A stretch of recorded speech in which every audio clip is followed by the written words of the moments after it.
Baik, perkenalkan nama saya Yohanes Baptista Seran, NIM 1903030043 dari kelas B semester 5. Baik, di sini saya akan menjelaskan review buku mingguan yang ke-7 yang berjudul Aktivisme Pengasingan. Buku ini mengkaji hubungan antara persaingan dan aktivisme, menggambar pada wawancara dengan para aktivis yang diasingkan ke Inggris setelah kuda militer di Mesir sebagai kasus ilustratif yang mempertimbangkan apakah pengasingan menghadirkan penghalang bagi partisipasi politik yang berarti. Melalui perbandingan aktivisme di Mesir, mengeksplorasi mekanisme mediasi perubahan aktivis yang menelusuri kondisi pengasingan di institusi kedokteran dan menjelaskan proses di mana aktivisme dicabut sertifikasinya dan ketakutan akan represi menjadi terinternalisasi dalam sebuah gerakan-gerakan yang dilawan di tempat perlindungan dan stabilitas negara, di mana jaringan aktivis didirikan dan repertoar pengasingan diperluas. Signifikan kontribusinya terhadap gerakan sosial, buku ini akan menarik bagi para sosiolog dan ilmuwan politik dengan minat dalam mobilisasi politik dan kontroversial. Yang berikut kasus orang Mesir di pengasingan Inggris. Berbicara di luar Downing Street nomor 10, seorang wanita mengenakan jilbab muslim yang menutupi semua kecuali mata. Tanya korelasi politik di mana nilai-nilai Inggris ketika dia berjabat tangan dengan seorang pembunuh. Dia mengacu pada konservatif Inggris, Perdana Menteri yang saat itu menyapa Presiden sisi militer Mesir diktator. Dia adalah salah satu dari sejumlah orang Mesir yang telah pindah ke Inggris. Dia setidaknya sebagian karena represi politik di Mesir, di mana dia tidak bisa bicara terbuka, membuat klaim yang kontroversial secara politis. Hari itu menjadi salah satu konsentrasi politik di jalanan London. Orang-orang Mesir, buangan dan sekutu mereka yang diorganisir di bawah Panji-Panji Muslimin, Inisiatif Solidaritas Mesir, kampanye melawan perdagangan senjata, perhentian perang, Asosiasi Muslim Inggris, Gerakan Pemuda Perhimpunan Islam, mahasiswa dan perwakilan dari Persatuan Nasional Mahasiswa Berbaris. Secara demokratis di bawah kepemimpinan Muslim persaudaraan, namun pemerintahan agama ini meskipun didukung oleh mayoritas memecah belah kontroversial dan mencoba membuat perubahan yang tidak demokratis pada institusi. Tidaklah berlebihan untuk mengatakan bahwa keberhasilan direktorat mereka sebagian besar karena tidak adanya oposisi politik terorganisir di Mesir, negara yang telah menderita di bawah kediktoran selama hampir 1 abad, kembali menyingkirkan pemerintah. Kali ini bertindak atas inisiatifnya sendiri daripada mengikuti pemberontakan rakyat. Tentara mengangkat salah satu jenderalnya sendiri, Al-Sisi, sebagai presiden. Pada hari-hari awal masa jabatannya, Al-Sisi menetapkan aturan teror, memenjarakan banyak lawan politik dan bahkan kritikus pemerintahnya, termasuk warga asing, dan melarang protes. Sejumlah aktivis kecil dengan cara dipindahkan antara lain ke Inggris, di mana mereka melanjutkan perjuangan hari ini. Dan akan kembali ke pertanyaan mengapa contoh yang tampaknya ekstoris ini, orang Mesir dalam bahasa Inggris, pengasingan menggambarkan aktivisme yang diasingkan secara umum dengan sangat baik sebelum akhir pengenalan ini.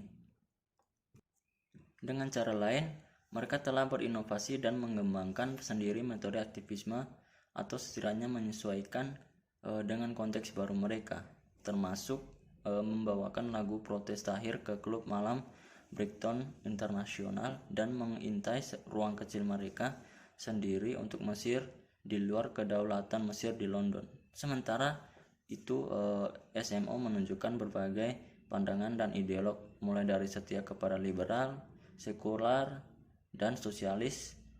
Para aktivis umumnya berakreditasi untuk konsepsi autokratik politik Mesir. Gerakan ini meskipun dikecualikan dari negara asal mereka, berada di garis depan perjuangan demokrasi kontemporer dan karena itu layak diselidiki dengan sendirinya. Namun, meskipun gerakan itu signifikansi, kelangkaan pengetahuan tentang orang-orang buangan Timur Tengah dan inovasi dari beberapa penampilan mereka membuat mereka begitu sangat percaya diri. Secara lebih luas, buku ini adalah tentang bagaimana pengasingan mengubah aktivisme.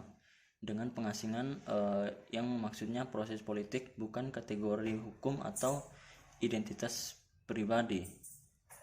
Yang berpendapat bahwa ini proses perubahan tetapi tidak berakhir aktivisme. Mereka yang dikatakan sebagai orang buangan di penelitian ini adalah sekelompok orang, bukan individu, yang secara kolektif tidak dapat ke negara asal mereka, setidaknya sampai konteks politik berubah. Tindakan mereka mengambil berdasarkan pandangan politik mereka yang menandakan status mereka sebagai orang buangan karena apakah mereka atau orang lain mengakui legitimasi label pengasingan seperti tindakan akan dan memang membuat mereka musuh negara di rumah. Terlepas dari status individu yang terlibat, dapat dikatakan bahwa aktivis itu sendiri berada di pengasingan. Faktor yang membedakan aktivisme mereka sebagai aktivis pengasingan bukan apapun ekspatriat non diasingkan adalah artikulasi subjektif loyalitas mereka. Orang buangan menentang pemerintahan negara asal mereka, namun tetap setia pada pandangan mereka tentang apa yang mereka tuntut dengan bangsa mereka. Tujuannya dalam buku ini adalah untuk menjawab pertanyaan bagaimana jika memang pengasingan berubah aktivisme. Ini mengandalkan tujuan deskriptif dan penjelasan yang lebih spesifik. Yang berikut tujuan penjelasan. Yang pertama, mengembangkan penjelasan mekanistik tentang bagaimana pengasingan mengubah aktivisme. Tujuan utama dari penelitian ini adalah untuk menjelaskan bagaimana pengasingan mengubah aktivisme. Ini adalah pertemuan nasional dalam ilmu politik untuk mengutamakan penjelasan atas deskripsi karena manfaat prediktif dan preskriptif lebih besar. Penjelasan yang tepat tentang bagaimana pengasingan mengubah aktivisme terdiri dari kausal mekanisme daripada hanya menggabungkan variabel dependen dan independen. Mampu dalam ilmu politik tidak ada mengganti studi kasus berdasarkan bukti kualitatif untuk mengamati mekanisme karena tidak ada indikator standar yang telah disepakati atau kemungkinan besar akan disepakati. Yang kedua, berkontribusi pada catatan aktivisme dan pengasingan yang ada. Pengukur terbaik dari nilai suatu teori sering terletak pada jumlah kasus yang dijelaskannya.